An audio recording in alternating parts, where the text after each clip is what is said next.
राजस्थान कांग्रेस के वरिष्ठ नेता और राजस्थान विधानसभा से टोंक विधायक सचिन पायलट ने आज यानी कि गुरुवार सुबह उदयपुर के सर्किट हाउस में कार्यकर्ताओं और पदाधिकारियों से सप्रेम भेंट की और इस भेंट में इस बैठक में उन्होंने कार्यकर्ताओं को संबोधित करते हुए कहा कि कार्यकर्ता ही हमारी पार्टी का मुख्य आधार है और आने वाले समय में इसे एकजुट रखना बड़ा जरूरी होगा। इसके साथ ही इस बैठक का मुख्य उद्देश्य ये बताया जा रहा है कि आगामी समय में उदयपुर संभाग के कार्यकर्ताओं और पार्टी संगठन को एकजुट करना है। इसके साथ ही कार्यकर्ताओं ने भी बड़ी ही उत्साह के साथ और प्रेम के साथ उनका स्वागत किया। साथ ही सचिन पायलट भी कार्यकर्ताओं के साथ भगवा रंग की शॉल उड़ाते हुए नजर आए। इस बातचीत में उन्होंने अपनी पार्टी की रणनीतियों पर बात की और साथ ही पार्टी के एकजुटता और पार्टी संगठन को और स्ट्रांग बनाने की बातें कही गई।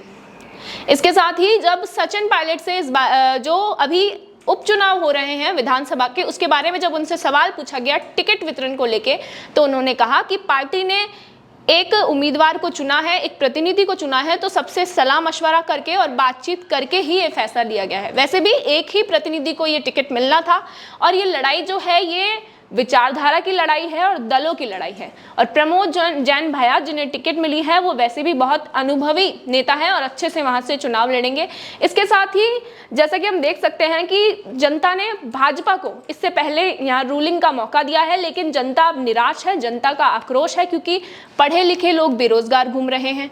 इसके साथ ही निर्माण कार्य ठप पड़े हैं। इसी वजह से देखा जा सकता है कि भाजपा डरी हुई है और नगर निगम के चुनाव, पंचायत के चुनाव भी वो नहीं करवा रही हैं। अब हमें उम्मीद है कि आने वाले समय में जनता सही फैसला लेगी, अपने हक में फैसला लेगी और कांग्रेस की पार्टी वहां पे रूलिंग गवर्नमेंट होगी। ये कुछ शब्द थे सचिन पायलट के आज की सभा में। मुझे लगता है कि बाई इलेक्शंस के अंदर कांग्रेस पार्टी ने टिकट दिया है, सोच समझ के दिया है और ये चुनाव हम लड़ेंगे जीतने के लिए। और प्रदेश की जनता भी चाहती है कि राजस्थान समेत पूरे देश में संदेश जाए कि भाजपा का जो शासन है, गवर्नेंस है और जो लोगों के जो सपने दिखाए थे जब वो टूट जाते हैं तो जनता उसका जवाब देती है। हम पार्टी चुनाव जीतेंगे। सर, अभी उदयपुर सांसद मन्ना लाल जिरावत ने पोस्ट की है कि कांग्रेस ने नरेश मीणा को धोखा दिया, पहले भी दिया था, अभी टिकट नहीं दिया, तो आप किस तरह से? मैंने उनकी वो पोस्ट देखी नहीं कोई भी और मैं अपनी बात रखता हूँ, बाकी लोग क्या कह रहे हैं, क्या पोस्ट कर रहे हैं, मैं ज़्यादा उसमें नुकसान नरेश मीणा की टिकट नहीं। मैंने कहा ना आपको,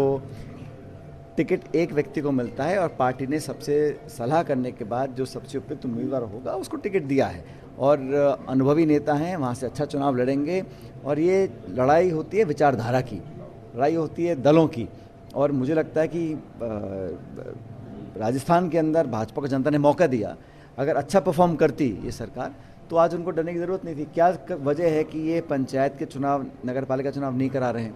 उनको पता है जनता का आक्रोश है, निर्माण काम ठप पड़े हैं, करप्शन चरम सीमा पर है, शिक्षित लोग बेरोजगार घूम रहे हैं।